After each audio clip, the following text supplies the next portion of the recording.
Mr. Chris D'Souza. 25. I thank the member for his question and his interest in teaching quality, especially class sizes. And I note that he has raised this issue before. In fact, as early as October 2013, I dug it up. Over the last decade, our pupil-teacher ratio, or PTR, has improved and is currently 15:1 for primary school, 12:1 for secondary schools, and 11:1 for junior colleges.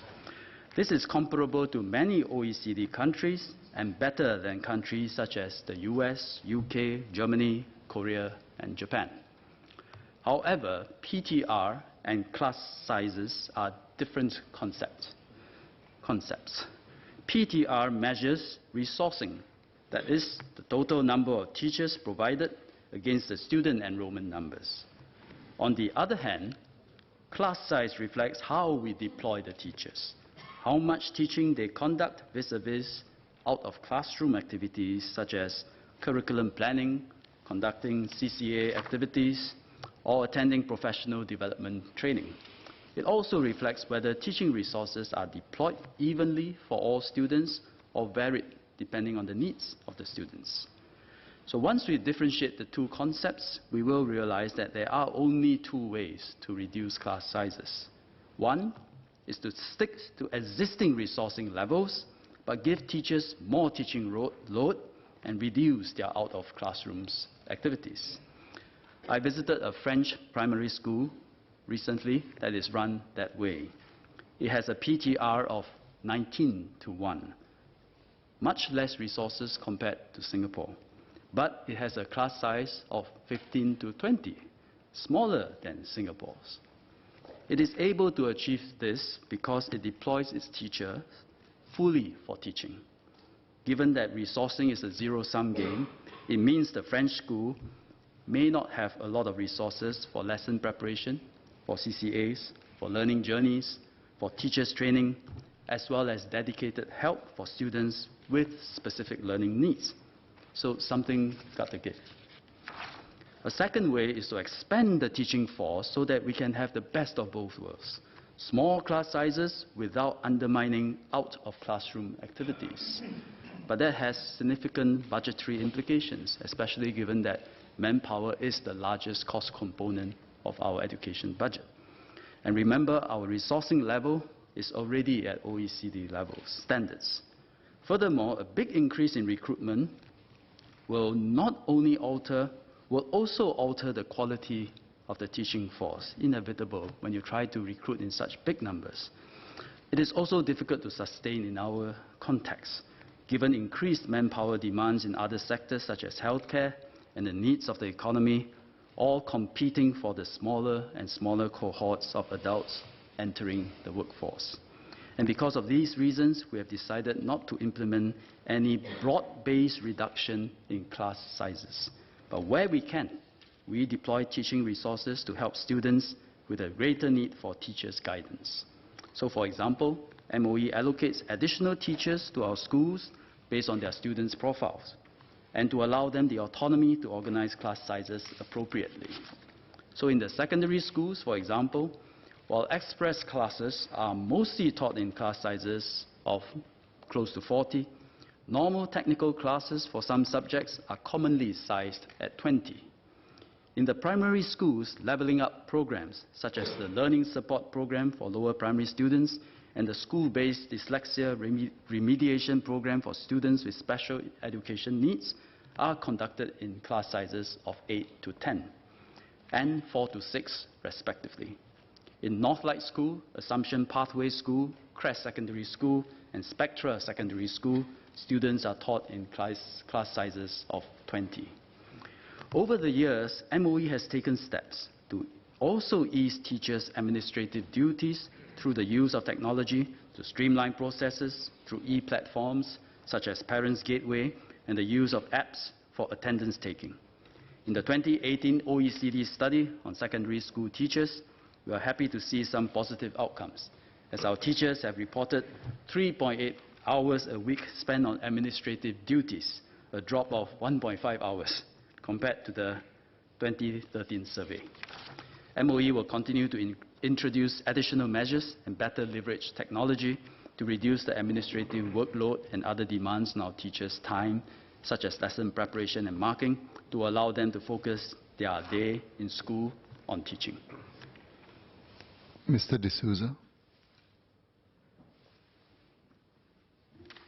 I agree that ensuring maintaining high quality in our education, educators must be an overriding factor.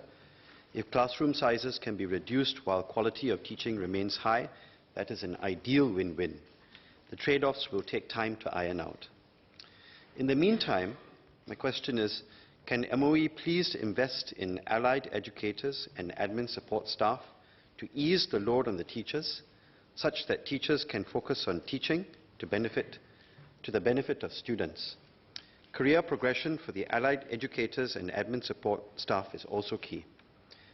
My second supplementary question, in the way MOH is building up capability in the allied health worker force to aid the doctors in performing their duties, would MOE also build up training and continuing professional development for allied educators, or even set up an allied educator academy so that teachers can be very ably partnered by allied educators in the education of our young?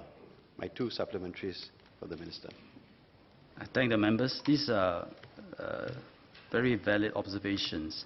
And in fact, in my visits to school, usually the top suggestion from teachers is, can we have more help from allied educators?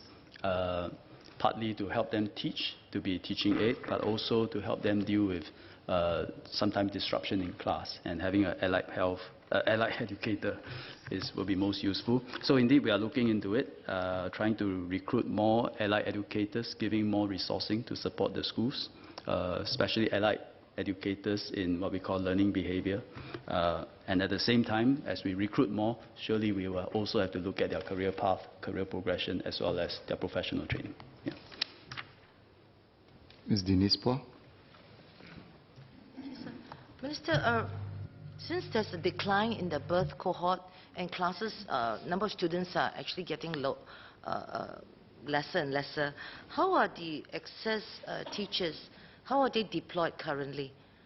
Do they go into preschools other than the MOE-run North, or other than the Northlight, Crest and Spectra? How are these other teachers, how can they be deployed elsewhere to support the even better quality of education? And my second question is really, I think there's a lot of talk about administrative duties of teachers, of educators. Can Minister define what's administrative duties? So if educators work with parents, for example, partner parents, or they take on duties to encourage students to come to school, or work with delinquent students and spending time, is that considered administrative duties? Does teaching currently defined as just being in front of the classroom or just doing the academics? Thank you. I reported improving pupil-teacher ratio, and one big driving force of that improvement is really because of falling cohort sizes. So we are keeping the teachers in our system, and then we improve PTR as a result. And in general, the additional resources, what we wish to use it for, is really for pull-out classes, deployed to, say, normal tech and other weaker students to give them more dedicated attention, or in the lower primary, where we have LSP, the Learning Support Program, use these additional resources to be able to pull out the students. That is why I'm always worried about across-the-board fixing of class sizes, because it can mean that all these additional resources today used to help weaker students may disappear overnight. So always provide for enough resourcing, but let the schools have the flexibility to deploy the resources to help the students that need it most. And that is my preferred method. As for administrative duties, I thank you for that question. Indeed, we cannot split hairs. I think every teacher beyond the classroom has a great role to play. working with parents, sometimes guiding the student outside of classroom, and they actually go out of their way to make sure they help students. Administrative duties, I'm really talking about consent form, making sure it's signed, collecting, take attendance, which I think we can use technology to better handle them.